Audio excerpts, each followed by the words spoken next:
Bismillahirrahmanirrahim. Assalamualaikum warahmatullahi wabarakatuh. Perkenalkan, nama saya Rizky Amelia Sari dengan NIM O1A117175 dari kelas A, jurusan Farmasi, Fakultas Farmasi, Universitas Halu Oleo. Baik, video kali ini saya buat untuk memenuhi tugas biokimia farmasi. Langsung saja, di sini saya akan menjelaskan beberapa materi. Yang pertama yaitu tentang definisi glikolisis. Glikolisis disebut juga dengan Embden-Meyerhof pathway. Dia itu terjadi di dalam sitosol. Glikolisis menghasilkan oksidasi glukosa menghasilkan energi atau ATP. Glukosa ada yang bersifat aerob dan anaerob. Aerob sebagai asam pirufat dan anaerob sebagai asam laktat. Pada keadaan aerob, hasil akhirnya asam pirufat masuk ke dalam mitokondria. Glikolisis adalah rangkaian reaksi yang mengubah glukosa menjadi 2 molekul pirufat. Terus ke glikogenesis. Dia sintesis glikogen dari glukosa terjadi di dalam hati dan otot. Enzim glikogen sintase atau sintase membentuk ikatan alfa 1,4 glikosidik. Selanjutnya yaitu glikogenolisis. Proses pemecahan glikogen terjadi di dalam otot, tujuannya untuk mendapat energi bagi otot. Hasil akhirnya dia yaitu pirufat atau laktat, sebab glukosa 6P yang dihasilkan dari glikogenolisis masuk ke jalur glikolisis otot. Baik, selanjutnya yaitu gluconeogenesis. Dia yaitu pembentukan glukosa dari bahan bukan karbohidrat. Pada mamalia terutama terjadi di hati dan ginjal. Substratnya yaitu asam laktat dari otot eritrosit. Yang kedua gliserol dari hidrolisis triacylglycerol dalam jar lemak atau adiposa, asam amino glukogenik dan asam propionat pada ruminansia. Gluconeogenesis sangat penting untuk penyediaan glukosa apabila karbohidrat tidak cukup dalam diet. Jaringan perlu pasokan glukosa kontinu sebagai sumber energi terutama sistem saraf dan eritrosit. Untuk enzim bantuannya dia yaitu yang pertama pirufat karboksilase, yang kedua fosfoenol pirufat karboksikinase, yang ketiga fruktosa 1,6 bifosfatase, dan yang keempat glukosa 6 fosfatase. Selanjutnya siklus glikolisis. Glikolisis merupakan tahap pertama dari respirasi aerob yang memproses glukosa menjadi energi. Tahap tersebut akan terjadi apabila ada oksigen di dalam jaringan, sehingga disebut dengan respirasi aerob. Energi dalam bentuk ATP yang dihasilkan dalam proses glikolisis selanjutnya digunakan dalam berbagai proses yang memerlukan energi, sebab ATP adalah molekul menyimpan energi.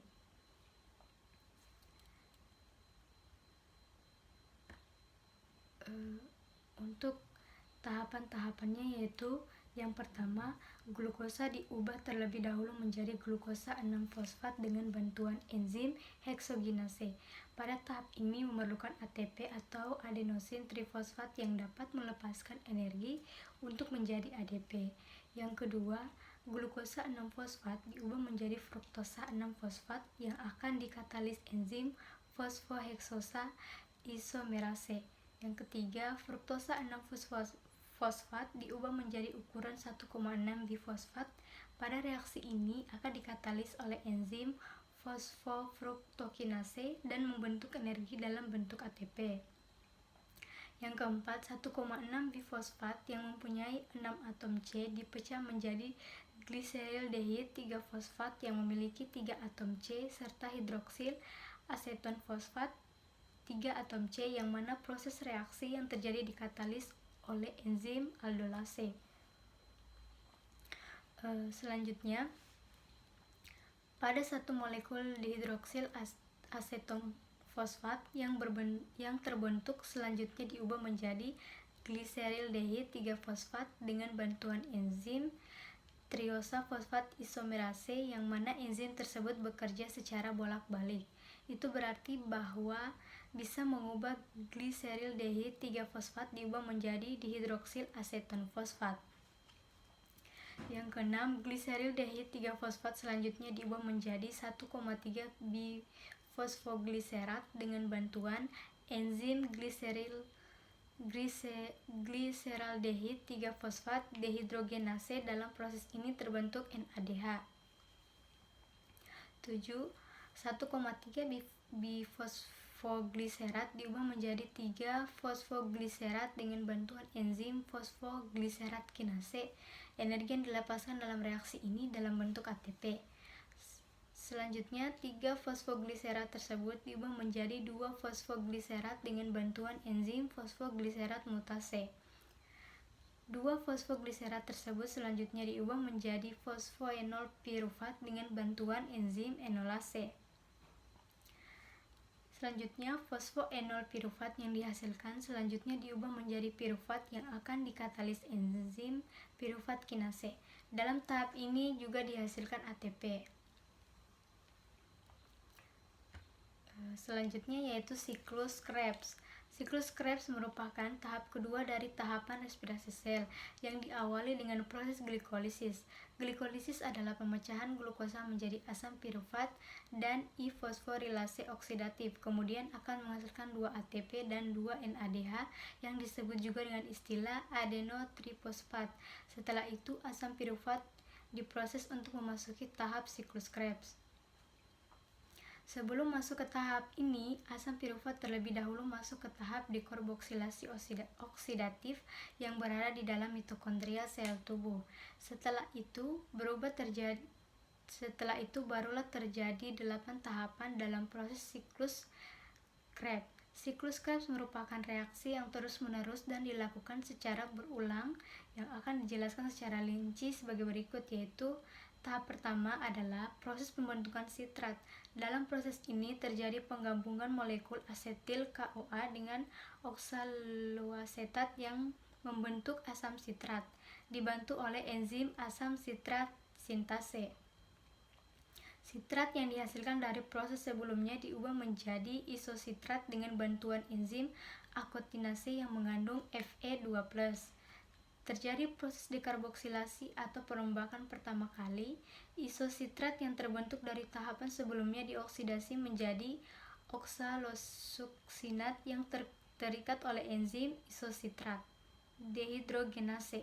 Pada tahap ini juga isositrat diubah menjadi alfa ketoglutarat oleh enzim yang sama dan dibantu dengan NADH.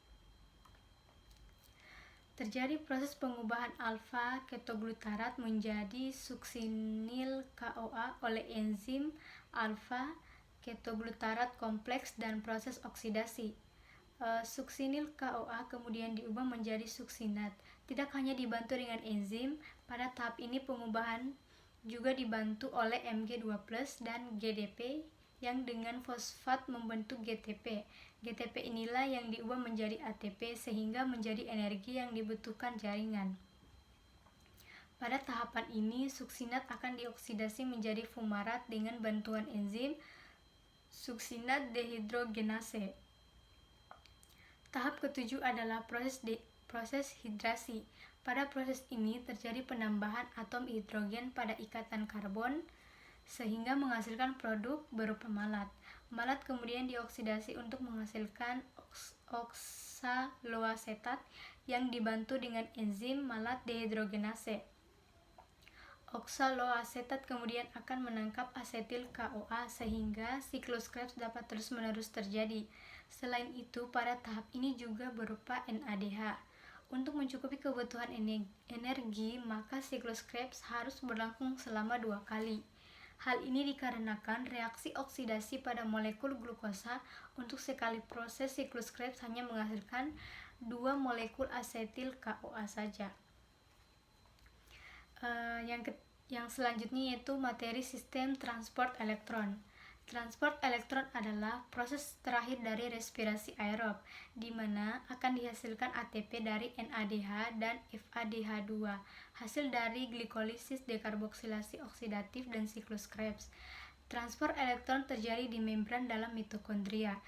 Di membran ini terdapat bagian-bagian penting yang berperan sebagai penerima elektron, yaitu kompleks protein 1, kompleks protein 2, kompleks protein 3, kompleks protein 4, ubikuinon, dan sitokrom. Proses ini disebut juga dengan fosforilasi oksidatif dan ditemukan pada tahun 1948. Secara singkat, transport elektron untuk NADH sebagai berikut. Yang pertama, molekul NADH akan melepaskan elektronnya dan ditangkap kompleks protein 1, kemudian berpindah menuju ubikuinon. Saat elektron meninggalkan kompleks protein 1, menyebabkan sebuah H+ dikeluarkan menuju ruang antarmembran. Dari ubikuinon, elektron akan menuju kompleks protein 3 dan menuju sitokrom C. Saat elektron meninggalkan kompleks protein 3, sebuah H+ juga akan dikeluarkan menuju ruang antarmembran.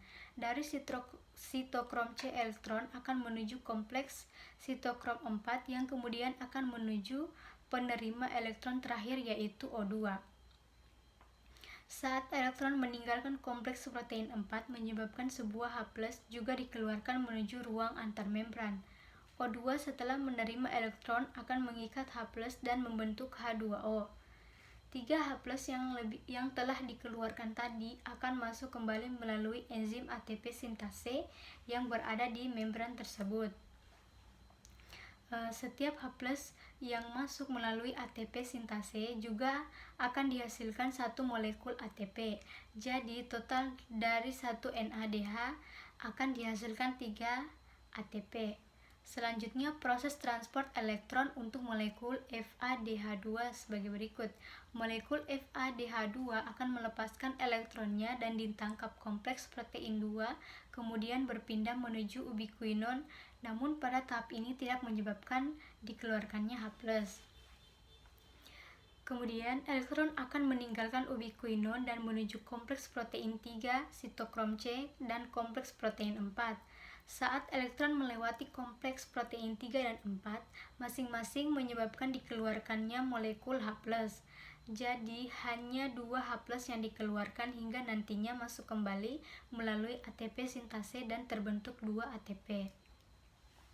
Di akhir cerita juga akan ditangkap oleh O2 menghasilkan H2O. Dari kedua proses di atas, NADH menghasilkan 3 molekul ATP, sedangkan FADH2 menghasilkan 2 molekul ATP. Jadi, dalam transport elektron dihasilkan kira-kira 34 ATP. Ditambah dari hasil glikolisis dan siklus Krebs, maka secara keseluruhan reaksi respirasi seluler menghasilkan total 38 ATP dari satu molekul glukosa. Akan tetapi, karena dibutuhkan 2 ATP untuk melakukan transport aktif, maka hasil bersih dari setiap respirasi seluler adalah 36 ATP. Hubungan antara metabolisme karbohidrat, lipid, dan asam amino. Karbohidrat yaitu merupakan sumber energi utama pada berbagai organisme. Dalam bentuk karbohidrat sederhana, terutama gula atau penyimpanan energi jangka pendek, atau sebagai pati pada tanaman dan sebagai glikogen pada hewan atau jangka panjang. Karbohidrat juga berperan penting sebagai komponen struktural sel. Lipid merupakan bentuk cadangan energi dalam jangka yang panjang. Komponen struktural sel penyampai pesan, penghambat panas yang baik, dan pelarut beberapa vitamin. Asam nukleat merupakan pembawa informasi genetik dalam bentuk urutan basa di dalam double helix DNA. Molekul ini merupakan penentu karakteristik organisme. Selanjutnya yaitu bagian A, proses glikolisis aerob dan energi atau ATP yang dihasilkan satu glukosa. Glikolisis merupakan tahap awal dalam proses respirasi aerob. Pada tahap ini, satu molekul glukosa akan dipecah menjadi 2 molekul asam pirufat, 2 senyawa NADH, dan 2 ATP. Peristiwa yang terjadi pada proses glikolisis adalah pemecahan glikolisis menjadi asam pirufat. Yang kedua, proses glikolisis anaerob dan energi ATP yang dihasilkan satu glukosa. Pada kondisi anaerob tidak ada oksigen, asam pirufat dapat dilewatkan salah satu dari jalur anaerob berikut oleh organisme: fermentasi asam laktat dan fermentasi alkohol.